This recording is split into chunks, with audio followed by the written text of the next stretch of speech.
I'd Be Your Hero, a royal tale of godly character, written by Catherine O'Brien, illustrated by Michael Garland.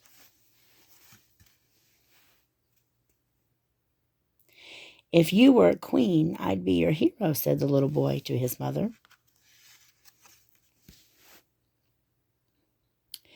We would live in a gigantic castle with secret lookouts and a moat with snapping alligators and hissing snakes, said the little boy.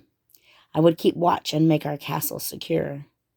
Yes, said his mother, and if you heard a strange noise, you would call out, Halt!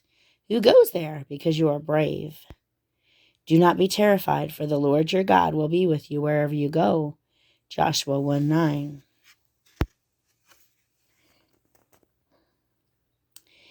Each day I would shout, On guard, as Father and I fenced, said the little boy. And then I would take my royal bow and arrows to practice archery. You would hold your bow steady, said his mother. And if your arrows missed the mark, you would keep trying because you are a hard worker. Let us run with perseverance the race marked out for us. Let us fix our eyes on Jesus.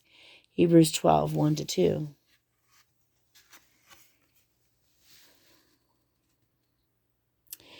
We would have a royal jousting tournament, said the boy, and I would ride my faithful steed and hold my lance steady and strong. Yes, said his mother, and you would ride swiftly and skillfully, doing your very best, because you are very talented. I have filled him with the Spirit of God, with skill, ability, and knowledge. Exodus 31:3.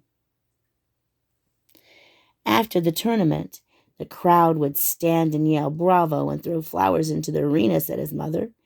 Then you would congratulate the other jousters on a job well done, because you are very humble. Clothe yourselves with humility toward one another. 1 Peter 3:5.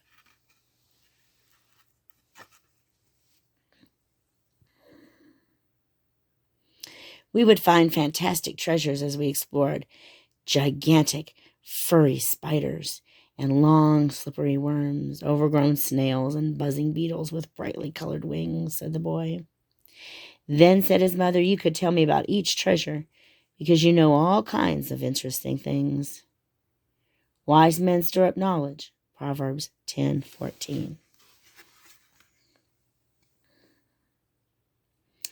When we traveled through our kingdom, I would ride on a tall white horse and carry a golden shield as I galloped ahead of your carriage, said the boy. And as we rode, all the people would cheer and wave, said his mother. And you would smile and wave back because you are very friendly. A cheerful look brings joy to the heart, Proverbs 15:30.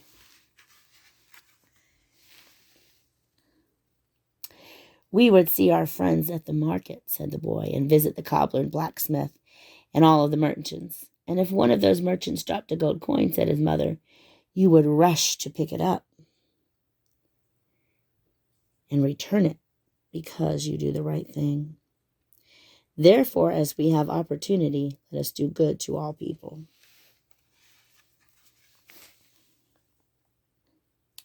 On the way home, we would stop to see Father and all of the fishermen loading the boats headed for sea, said the boy.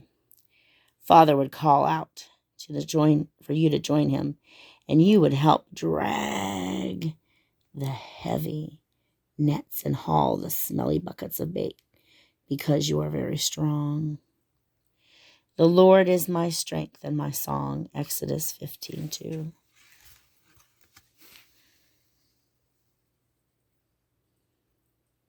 We would bring back the fish that I caught to the castle for a great celebration, said the boy. I would invite everyone in our kingdom.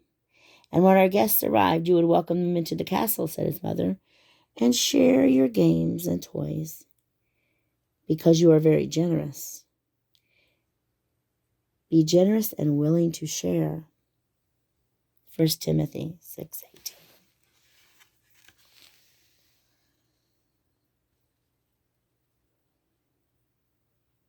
When the feast was ready, our guests would gather in the great hall and sit at long tables filled with food, said the boy. And before we ate, said his mother, Father would ask you to pray, giving thanks to the Lord for all of our blessings, because you love to talk to God. Pray continually, give thanks in all circumstances. 1 Thessalonians 5:18-17. At night time we would read by the fire in our castle's great hall, said the boy. I would read stories of brave knights going on in mighty adventures, said his mother, and you would listen carefully as I read, because you are a good listener. Let the wise listen and add to their learning, Proverbs 1:5. And after the story was over and I was sleepy, we would climb the great staircase together to my room, said the boy. Then we would say our prayers together, said his mother.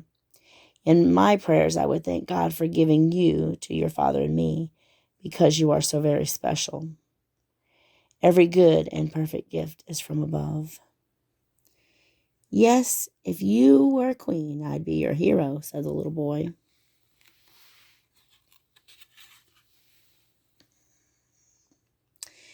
But even if I am never a queen, said his mother, and even if we never live in a gigantic castle, and even if I never ride in a magnificent carriage or attend a lavish feast, you will still be my hero forever and ever, because I love you so very much. And as I have loved you, so you must love one another. John 13:34.